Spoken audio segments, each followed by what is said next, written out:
siap berhadapan dengan tantangan. Seorang rasul saja yang sangat sempurna, tiada sisi kekurangan dan kesalahan, tapi tetap dihina dan dilawan. Belum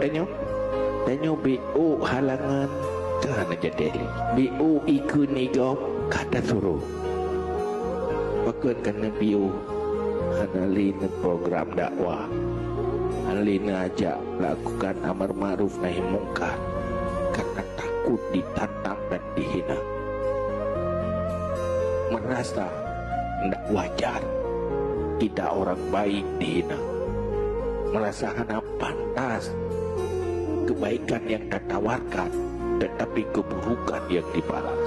kejahatan yang dibalas, sehingga tapi